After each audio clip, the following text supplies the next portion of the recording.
What's up, my loves? It's your girl Diamond, and I'm back with an all new episode of Love and Marriage Huntsville. Let's get into it. So we continue where we left off is with Tisha in the office with Dr. Francis. So it was the question of how do you find out if what Marcel is telling you is the truth? She said, I'm a smart girl. So what I do is I look directly into this person's eye and they say they're telling the truth and I believe them. So Marceau has never deceived you in any way. Not that I'm aware of. AKA, I don't know. Because all these rumors has got me speculating. It's got me swirling. I can't tell what's true or not because Marceau never fully answers my question. He goes around it, fucks my head up. So I just come out with the automatic defense. My husband's telling the truth without really knowing, no really trusting. Is what he's saying is telling the truth. Of course, she talks about the last couple of years with these rumors, and they're all about Marceau. So she never got a full confirmation on whether or not what they're saying is true. And Marceau is petty. He'll let it go on and on and on and on. Then when it comes out, it's more than what it is, and he'll just come around and say, "Listen, I told you so." Like he lets things fester and fester and fester, even though he's saying no. But the way he's saying no is still not enough for Tisha to believe him. So when I ask that question, I'm gonna need an answer right then and there, which I can understand. If I'm here in a room where my husband cheating, I'm gonna say, "Babe, what's up with these rumors? I know we've been on the show, but lately all I've been hearing on all of the years we've been on this show is you possibly have an outside child and you have about possibly 20 girlfriends. And if you can't tell me, babe, it's not true, it's just what happens when it comes to social media, all these blogs, they tend to make stuff up. If you're not saying no off the bat and just going around the way and saying, you know me, you know how I am, we live next to each other, we sleep together, you know I'm never," without a full complete no, it's not true, she don't believe that. So Dr. Francis asked, how do you go about expressing his love for you versus then what you need from him? She said she learned to accept it because early on in their marriage, Marceau told her that she was too independent and she had to learn to be intra-dependent and to express the thing that she wants in front of him so he can know what she wants and he can get it for her because she's used to doing it for herself. But Marceau masterminded, manipulated his way of making Tisha feel dependent on him, that she cannot make a move without consulting him, asking him, anything like that. She literally lost her own self with being Marceau's wife. It's like what Marceau said when they was in Vegas. When he met Tisha, he said he had to walk behind her because she was so independent. But Marceau knew what he was getting when he got with Tisha. He saw pretty much I can't find the word, pretty much a impressionable woman that he can flip and switch and mastermind, talk his way around the globe and get the things that he wants from her. And she pretty much had to change to be his wife. So the fact that Marceau wants to be the main one to provide for her, that means in all aspects, provide for her by buying her a car, buying her clothes, buying her shoes. Like, even though the things that you're asking for is something that a man would like to buy, but you mean to tell me I can't be independent and buy myself something else for myself? I can't buy my own jewelry. I can't buy me a purse. I can't buy me a pair of shoes that I want to buy. I gotta wait for you. I gotta tell you, babe, I want these new Louis Vuitton, these new Louis Vuitton shoes, and you want to get them for me. It defeats the purpose of wanting to get it for myself. I want to get it for myself. It's not saying you can't get it for me. I want to do it for myself. So, Dr. Francis says, do you know why he wants you to be dependent on him? Or he needs you to be? She said, maybe his ego? No, it's his fear. Because he's never had the fear of losing you. So consider the fact that he changed your mindset early on for you to be dependent on him. He has pretty much got rid of his fear of you being more than what you are. You can leave him. He's never thought you would leave him. So he pretty much masterminded his way of making sure you can never leave him. So you're depending on him. You feel like you don't have nothing else going on for yourself. You are nothing more than Marceau's wife and mother. Everything else that happens to be in your name don't mean nothing. if you don't have Marceau, if you don't have a husband. So you don't have, yeah, you can't get up and go. You don't have any independence about yourself, which is really sad. So what do you think he's depending on you for? I guess sexual needs, I guess. I got something I can think of. Which is really sad for Tisha. To think she's nothing more than pretty much a playmate. She's nothing more than pretty much a source of pleasure for him. Like, she can't think of nothing else of being from Marceau. Not a helpmate, not a best friend, not someone who he build a business with. Really? You're not his queen? You're not someone who he pretty much wants to do, like, uh, it's really called Tisha to think less of herself, and it's extremely sad that she feels that she is nothing more than a wife and a mother and a playmate. That's it. And it really concerned Dr. Francis. He said, Tisha, I'm concerned that the way you invalidate things about yourself, it may be small things, but those are important things to you. And you just shrug them off your shoulders. Like it doesn't mean nothing. And it's super sad. I be feeling like that sometimes when I wanted to buy me a pair of pants that I really wanted to buy, but I never expressed that I wanted to buy them because I felt like I didn't deserve them. But my husband reassured me and says, listen, babe, get what you want. Get what you want. It doesn't matter if I'm asking for help. It doesn't matter if I need you to buy this. It doesn't matter. If there's something that you want, you can get it. She doesn't hear those types of encouragement from Marceau when it comes to things for herself. She don't hear them. You need to validate things of being more than just a wife. You are a very important person. You are a very wonderful person. And you need to think of yourself more than as a wife and a mother, because you are more of those things. Those titles that you have pretty much found no other way of getting around, those are titles that was pretty much forced upon you by Marceau. You were 4 months pregnant at your wedding. You automatically fell into the role you did not want to be in. You did not want to be a wife and mother yet. You saw yourself a life without kids. You saw yourself a life without catering to a man. But you got on Marceau and he tapped into that. He tapped into that mindset. He tapped into that role that you did not want to be, and he put you in it, and you didn't have no other choice but to adapt in it. You're now coming to the realization, I don't want to be just a mother and a wife. And you don't have to be. You don't have to be. There is more of you than just a wife and a mother. Male, they're going to the park to do a homework assignment by their co-parenting therapist that they met. And it's a coming together moment for the kids. So they're trying to talk about questions and, have full-on in-depth conversation about what's going on in their kids. So they're asking them, how do you guys deal with the transition of not living with mommy and daddy in one home, but time with daddy over here and time with mommy? Martell Jr. said, I don't like it. I wish you guys would get back together so I wouldn't have to be crying all the time. Oh, my heart broke when he said that. My heart broke when he said that. I don't like it.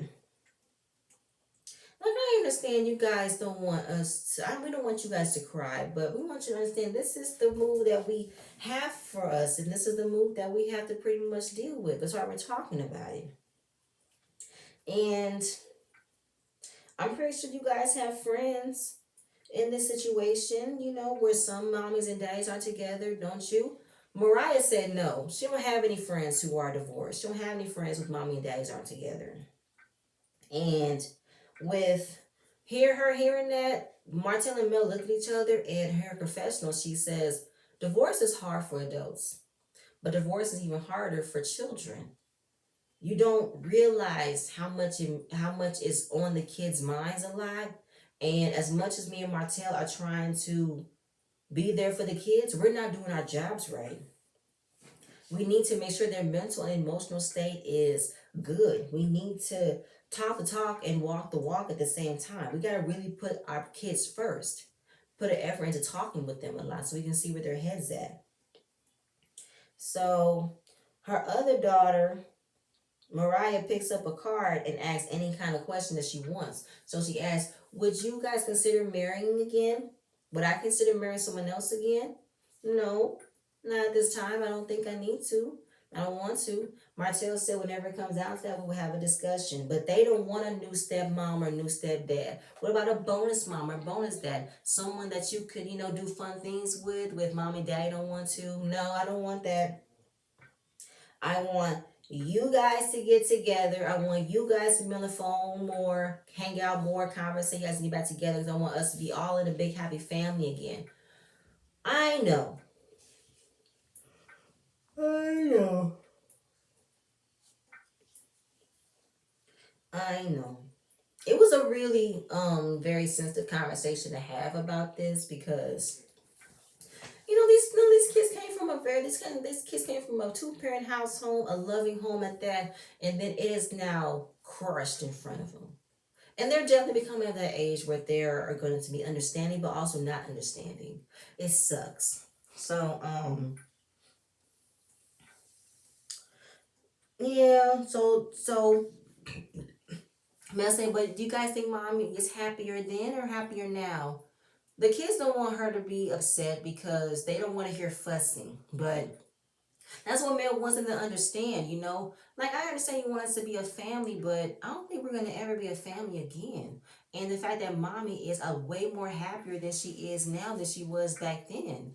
And it was suck to feel pressured to be put back in a situation where she knows she does not want to be in anymore. But they are still a family, but they're not a married family anymore. So it was an ask by, they said by Mariah or Malia. She said, what is your secret crush? My secret crush? Martell said, I have a secret crush, but I won't tell nobody. If you want me to, tell us. It's you guys's. Aw, but Malia, she has the same name as my cousin. Malia, I like that little girl. Daddy, we already know we're your secret crush. We're talking about the woman that you was in the hotel with in the elevator. This is my face. Ooh. What? What? He said, what you mean? What? You saw me in the elevator? Yes, I saw you and your secret crush in the elevator at the hotel. For real? Where was you? Where was you? I was with mom. I mean, Mel looked at him and said, she ain't lying. Oh my God, I can't. But Malia said, Mommy, it's a secret. Don't tell. Okay, shh. All right, I won't tell, baby. I got it. I got it. All right, I'll try to go play. Y'all go run around for a minute. Go ahead, go play. Here go Martell. He's in the confessional. He's feeling like some things need to be off limits to children, especially adult things. And as males, you should protect me and not try to paint me in this negative light in front of our kids. I'm like, Martell, now I don't know if this was Mel on the hunt trying to find you creeping when you said you wasn't creeping and Malia was with her and she saw you, or this was a errand that she ran. She happened to turn down that street and as she's turning down the street, she sees you walking in the hotel or something. We don't know. Be two of those things, but nobody can paint you in any bad light that you've already painted for yourself, Martell. I don't know what else you want. And the whole protection thing. Mel had a revelation that she's tired of protecting you when it comes down to you trying to get the bag. But then you didn't want her to get the bag because she didn't want to step on your toes when it came down to the whole thing with Chris. But now since you don't care on how she goes about it, no. No, no, no. No, no, no. No, no, no. Not gonna do that. So, she's also talking about, did we get to that? Yes. So now they're going to have a discussion about when he's going to tell the kids about how they have a new sibling. When are you going to do it? If you are, I would like to be present because I want to know the kids' reaction. And if they're going to look at me, so how I'm reacting, then I can be there. I can be there to see everything, make sure everything is going good, okay. He's trying to connect with how Mel didn't realize she had to have siblings until later in life, but she was 18. And This is a different situation. Your scandal is out there where the kids can hear, go on YouTube, go on Google and find out. So you want to be sure you get them before social media gets them. Because this is something you don't want them to hear about, right? So you don't want them to hear in the world, hear in the news, hear in the local world, hear in the school that you have a sibling they don't know about. So you might as well get ahead of it. Then he's talking about how he don't want her there, which doesn't make any sense. I don't know why Martell is obviously is still trying to not include Mel in the things that he needs to do anyway, because you're the one that did this. You don't need to have the conversation. I don't know if you're trying to get ahead of trying to, spell it or flip it the way it's not as bad as it is, but it is bad. They have a half sibling with a woman that they don't know that you fucked around for the last 5 years on your wife. So I don't know what else you want to say with that. So then we're talking about she had the conversation with Chris about the 47 acres and how it is so convenient, so funny that you want to get back cool with a friend that you have been at odds with for a long time. He's on the commercial side of things, but you have a whole conniption about me doing homes on the 47 acres. He said, I didn't say I had a problem. I'm just saying you so busy, you singing and everything. I didn't say you never had time for doing something like this. She said, Martell, I'm always gonna be able to do this. What are you talking about? And then if you thought that I had too much on my plate, you could have called me and said, Mel, I don't know if you want to be a part of this 47 acres. You have a whole lot on you. You think you could be a part of this conversation?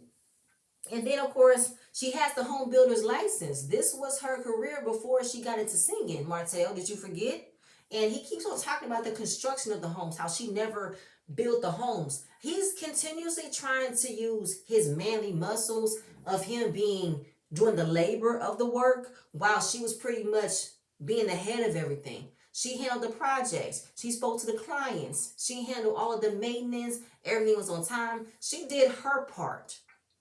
As she keeps on referring to him how she doesn't know how to build homes. He always tries to belittle her contribution to the real estate business when she's the main one with the home builder's license. You are not a licensed person to build homes, Martell. Get your license, then you can have a lot to say back of what you did or did not do. Otherwise, shut up.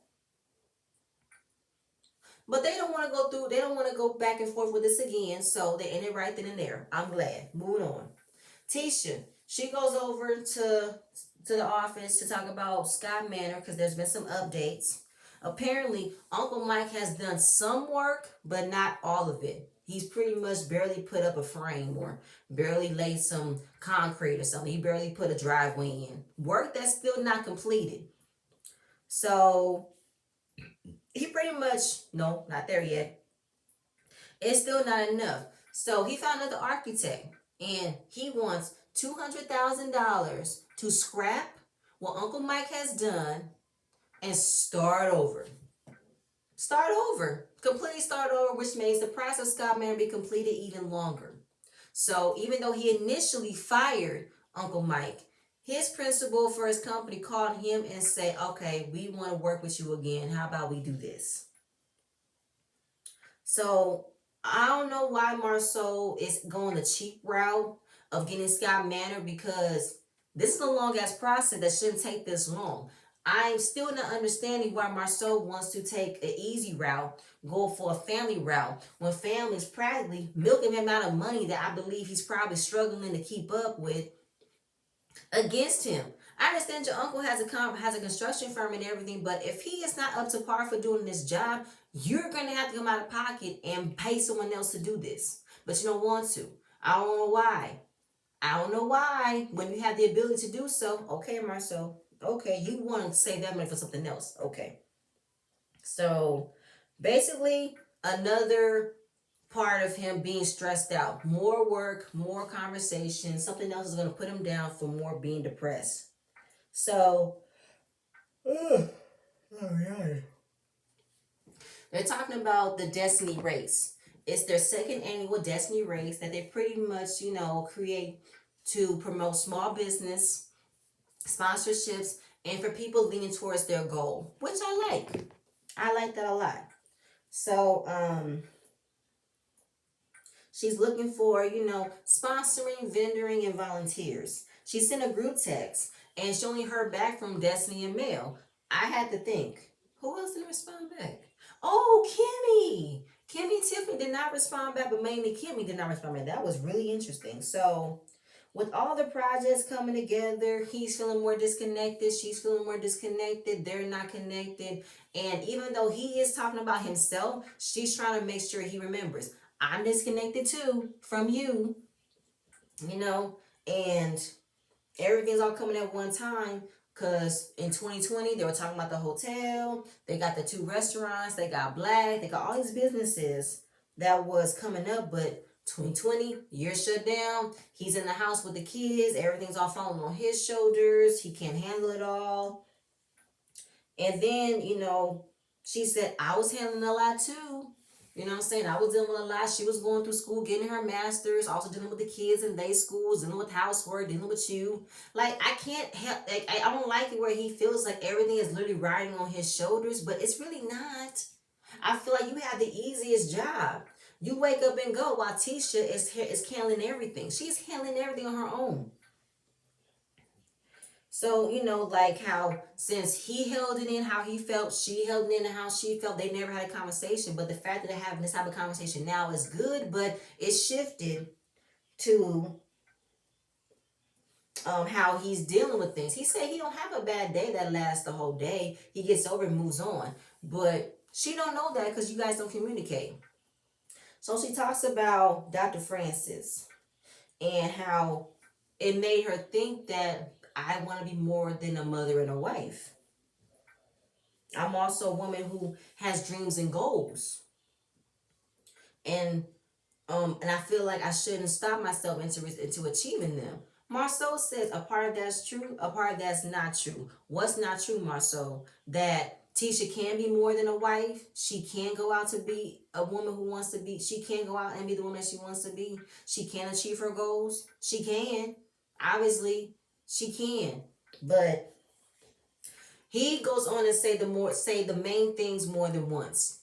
Instead of saying you're a good mother, you're a great mother, you're a great wife, you're a good friend, you're an entrepreneur, you're a real estate developer, you're this, you're that. But he's saying sometimes therapy is good, but it's also good if therapist knows the goals. And that's why, you left out leaving more confused than you were helped. What did Dr. Francis say that was confusing, Marceau? I believe my Dr. Francis was extremely clear. You have made Tisha feel very insecure, very small, very invalidated in anything that she does rather than being a playmate, a wife, and a mother. That's all she is to you. So she said, you think I left confused? I think it left the wheels turning because how she thought so small of herself being married to you, she's now looking at herself as like, I don't have to think like this. I think more. I did think more of myself. But I got so consumed with being your wife and a wife and a mother, I forgot who I was. Hence the why she's always coming in defense of him. So she's so protective of him. Literally, Marceau said out of his mouth, I have always looked out to be a liar, whether I'm telling the truth or not. And on social media, people say, you got a baby, I need a DNA test, but where's the baby? And then, if I could hide 2 kids in the year 2020, I deserve my credit. No, you deserve to be dead, said by Tisha. And he said, at the end of the day, my story's not going to change it. My story's not changing. And I'm going to tell the truth whether or not you believe me or not. Here goes Tisha's stupid self. I know you're telling me the truth, babe. What? First of all, did he ever admit or didn't admit or said something about the babies? Or the cheating? He's going around and around in circles to not answer that question. Second, if you are looked to be like a liar, you're a liar. And Marceau, you just have a gift of gab. It's annoying. And it's like you play on the fact that you're telling the truth. And that's what's annoying as to why you can't just be upfront and say it's not true. Here goes Tisha. I know you're telling me the truth, babe. No, you don't, Tisha. You do not believe Marceau is telling the truth. You don't. I am saying this allegedly. I don't know if Marcel has a child or not. I don't know if Marcel has 20 women or not. This is all alleged. I don't know. But his behavior is just screaming that he's hiding something. He's doing something not supposed to be doing, and he enjoys it. He enjoys it so much. He enjoys going around the way in the globe to express how he feels. He enjoys being a gift of gab, all his little playful words. And he is definitely not paying attention to what Tisha is now recognizing. For Dr. Francis to come out plainly and say, girl, you are worth more than what Marceau say you are. And you need to realize that. So Marceau needs to pay attention to Tisha not automatically believing things when he says them. She's going to catch on to these little words that he keeps on bringing up. She's going to catch on. And it's going to really make sense in her head. Little by little, it's going to make sense. Moving on. Tiffany, it's the 1 year anniversary. And of course, you know, with the whole baseball thingy, they invite everybody, friends and family. Marceau and Maurice are very competitive. Tisha makes t-shirts for the team. It was a really fun time. Everybody was playing. Mel swung that baseball so good she ran. I was like, go Mel, go Mel. Martell could catch, but he can't swing. And it was such a really good time. I ain't gonna lie, this game was really, really fun. Destiny arrives late. Yeah.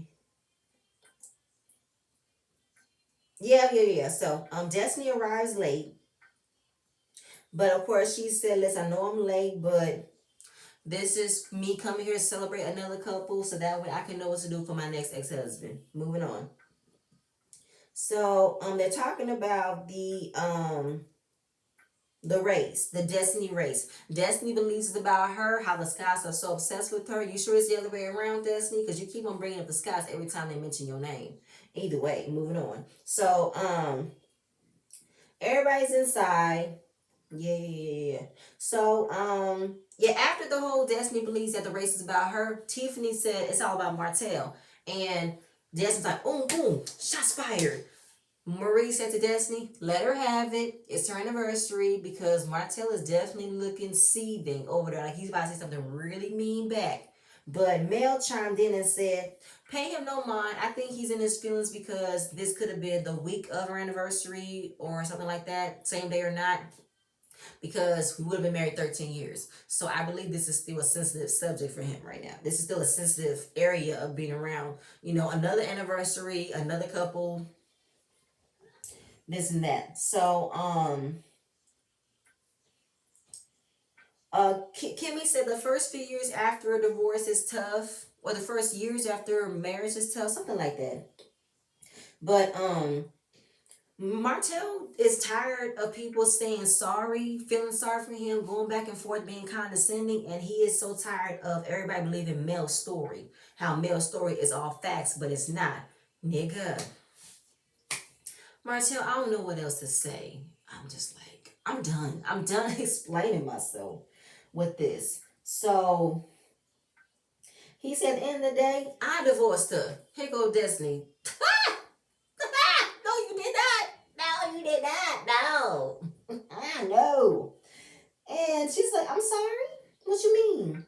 He said, at the end of the day, I didn't want her to say that she divorced me. So I said I would divorce her. Going back and forth about who divorced who didn't divorce who. Then he wants to bring up Kim and Kanye's situation. How Kanye wanted to divorce Kim first, but he laid back and let Kim do the announcement that she's divorcing him, and because he wanted her to save face. Why would you use them? Why would you use them for an example, Martell? That's definitely saying a lot from what Marcel said about you in the Vegas trip, because he compared himself to other men. He is comparing himself to other men in his category, in his area. He's using other names from other celebrity titles to explain his case. Not gonna work for me. So at the end of the day, Martell didn't want a divorce. That's obviously clear. But he kept on buzzing the word divorce. They both have used divorce back and forth, but Martell did not realize that Mel would actually take it and do it. He just kept on throwing it in her face like, oh, you want to divorce me? All right, cool. But no, that wasn't it. So Then talking about how she blasted him on social media with how she's filing for divorce, but that's not the case because I'm the one that said I divorced her first, but didn't do it. It was just too much for me to even look at this situation. I'm like, why are we talking about this? Help me understand something. Why are we talking about this again? You guys are divorced. I don't care who divorced who first. At the end of the day, you guys are divorced. Why are you bringing this up now? Even though Mel brought up how maybe Martell could be sensitive to the subject of anniversary because theirs is coming up, and he wants to say, I completely forgot about it. No, you didn't. I could say Mel started this, but Martell went too far to still trying to pay Mel as if it wasn't for her divorcing me in a public light, we would still been married. At the end of the day, Martell, what you still trying to pay Mel as being a bad guy does not trump what you did. So they're going back and forth with, divorce, divorce, divorce, divorce. I did that, you did that. And Mel said, roll the footage of him saying how he wanted me to divorce him. Roll the footage of the first season. Boom. First season. You divorcing me? I don't know what's going to happen. But I know I'm not going to tolerate but your bullshit. Oh, keep playing. I'll be in this shit. All right, bet. Bye, Martell Ho. Evidence saying that Martell has definitely tried to use the word divorce multiple times to get a rise out of Mel, and she didn't take it. So when it came down to the final straw of him cheating, and now a baby came in the mix, she said, fuck that, I'm out, deuces. And he is mad, so mad that every time he brings it up, she brings it up, social media brings it up, he wants to have an attitude as to if it wasn't for Mel, we wouldn't be here. No, if it wasn't for you cheating on your wife for 5 years and had an outside child, we wouldn't be here, Martell. You are on a national televised show on a very, very well-known network. Everybody has opinions about what you've done, and you need to eat it. I'm sorry. So sorry. I hate the fact that we're doing this again. And then Lewis chimes in and says the most correct thing ever. Hey, Martell, at the end of the day, as a man, you don't need to respond to everything that she do. Well, yeah, but at the same time, she needs to not respond to it. But it doesn't matter. It doesn't matter. You need to not respond. So he said, no, it's a double standard. He's just confessing. It's a double standard that men cannot respond the way that women do. When women be all over social media saying things and we can't say nothing back. We need to come to a land where we are kings. Women need to be back in their place, and that's that. Oh, really, Martell? Meaning you don't want your shit to be aired out every time you're not in control of not having it aired out. Newsflash, Martell. This is the shit you did. You need to eat that shit and move on. Why would you want to argue with the female? That's some bitch shit, Martell. Why? Why do you have a problem every time somebody mentions something that you did? You cannot hide this. It's the same as how he wanted to hide the fact that he cheated on Mel and did not want it on the show. Too bad. Too bad. It's on the show. We're going to talk about it. You're going to be the asshole because this is something that you did. They miss me. Miss me. I understand the double standard on how women and men, on how they can express things. When we say something, women do the same thing, go on social media when they shouldn't do. I understand all that, but at the end of the day, Martell, this is the shit you did. This is your shit. So if Mel has to find a way to get shit out, go to social media, which you guys both do, y'all both go to social media, do lives, and talk about each other. Martell be more of a bitch, and Mel just be in her feelings because as she should. This is still raw. This is still fresh for her. She is getting out all of the anger, all of the frustration that she probably didn't get a chance to get out when it was happening. So it's like, fuck that. You got me fucked up. You're going to lie on me and say that I divorced you because you wanted to divorce. No, I divorced you because I was done. Posting things left and right. Destiny wants to come in and say, okay, we're going to talk about what she posted because this is the clean slate. He said, mind your business, Destiny. No, I'm going to say what I want to say because you've always had the floor and you've always saying what you need to say. I'm going to say what I need to say. Now, Destiny, this was a conversation between Martell and Mel, and didn't you say last episode you wasn't going to referee them anymore? So why are you talking now? I think it's because Martell keeps coming from a place where he's thinking that he has not done nothing wrong. He is still trying to place Mel as 50% of blame as to where they're at. No, Martell. The things that Mel done doesn't come close to being half of what you've done. The things that we've seen, you're still trying to say she cheated. We have no proof. No proof. None whatsoever. No proof at all. So at the end of it, I went with some emotionally mature, blah, blah, blah, all that and then some. So Lewis gets up and he said, listen, let's go. Let's go, let's go, let's go. So, oh Lord have mercy, this was such a lot in such a small point. So they're outside. The minute's like, Martell, didn't we just talk about triggers? Didn't we just talk about not letting things come out where you have to respond? But he was smiling. Martell likes getting a rise out of Mel because he's still trying to paint her to be the problematic person. He's painting her out to be, this is why I cheated. If it wasn't for her doing this, I wouldn't have cheated. Bullshit. Marcel and Tisha come out because they left to handle the business for the Destiny race. Automatically knew what's happening. They left before they even said nothing. Marcel knew immediately what happened. He said, Martell, what did you do? Did you Martell it? We told you not to Martell everything. And it is becoming very annoying and uncomfortable at every situation, whether or not it be an anniversary or an event, they have to end the argument. It is annoying. Like Tiffany says, that we're not celebrating love. We not? Okay.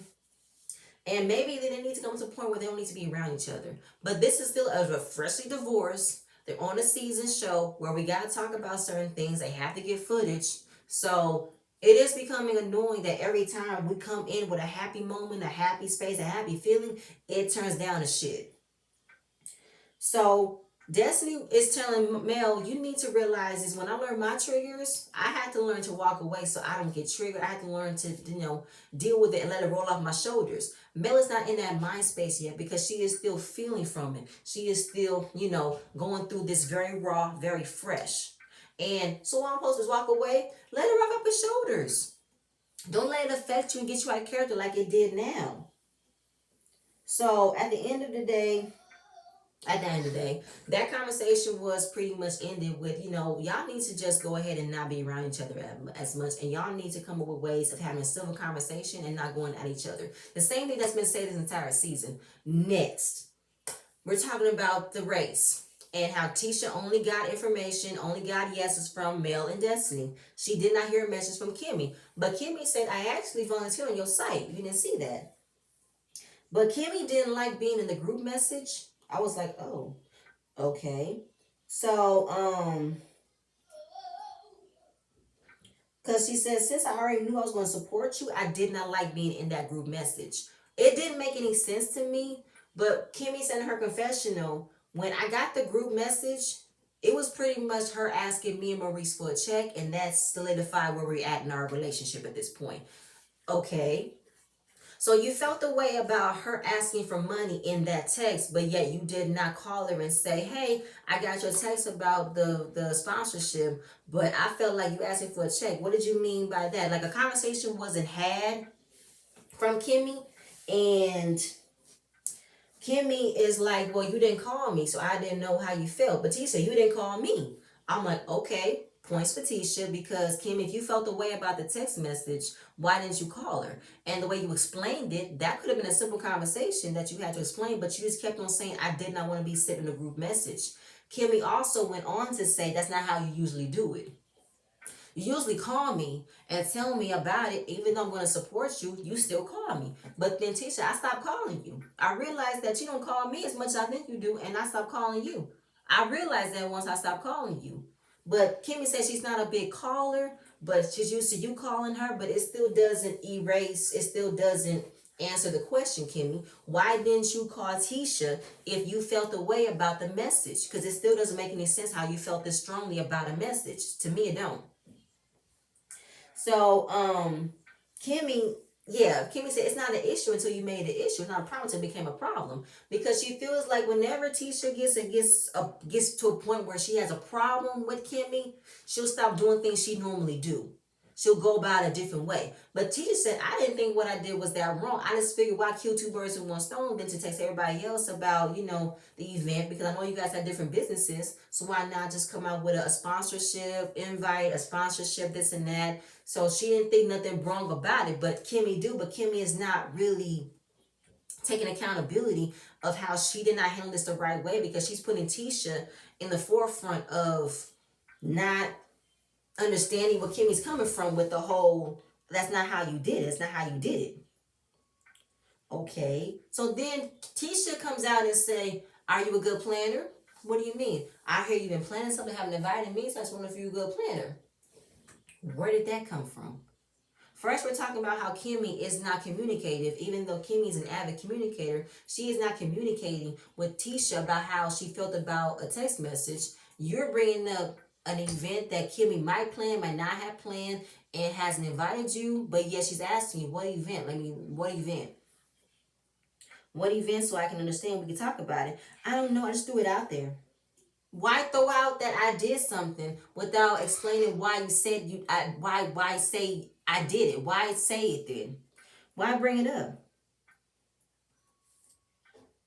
At the end of it, I don't know what it was, but it was really annoying.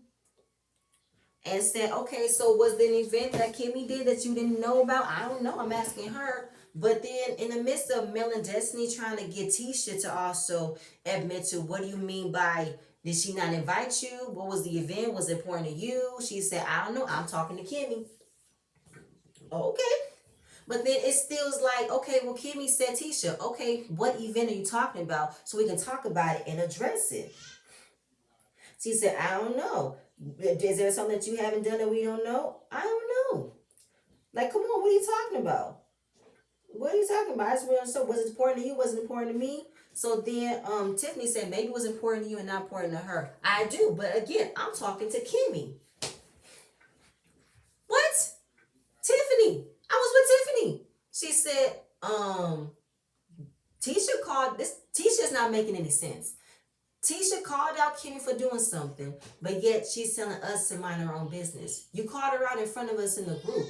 So we are pretty much privy to the information that you are saying right now. You're saying it's in front of us. If this was really an issue, you could have took Kimmy to the side and had a conversation. Then it would have been mind our own business, but then you did it in front of us. And then this is the kind of thing that Kimmy is stressed out about. Whenever something goes up, I ask you what it is, you don't tell me, and then later in the day, you finally say what it is when you couldn't have said it right then and there. So I'm asking you now, what is it? What is it, so we can move on and address it? So Mel's in the confessional saying apparently things were left in Vegas like they say they were. Tisha's accusing Kimmy of doing something that she don't know what she did, probably not being the sister that she wants her to be, not inviting her somewhere. I don't know if they're ever on the same page. And I don't know, that was the end of the episode. It was weird. It was weird how Kimmy is not recognizing that if she had an issue with the text message, even though she's still not, I'm not fully understanding the whole group message thing, even though, I don't know, like the way she explained it, I understood, but I still don't understand why it was wrong for it to be in a group message. But then I'm also not understanding Tisha for pulling something out of her ass to be passive aggressive about saying she invited her somewhere or she did something, didn't invite her, without saying what it was, and now saying, I just threw that out there because I believe you planned something. I don't know. Did she plan something? If she don't know, if she not saying nothing, I don't know. But why say it then, Tisha? We just got on last episode where y'all say we hold each other accountable in this group and how everybody needs to express how they feel. Tisha, you're not holding on to what you said last episode to Destiny. And I said in my video, Tisha does not come out with what she feels when she says it. She does passive aggressive jabs. And she never fully says it until it blows up and blows up. And then she says what she says, what could have been said when she was in the moment. She never expresses how she feels in the moment. And it just drags on with passive aggressive jabs and shades and shit. I'm done.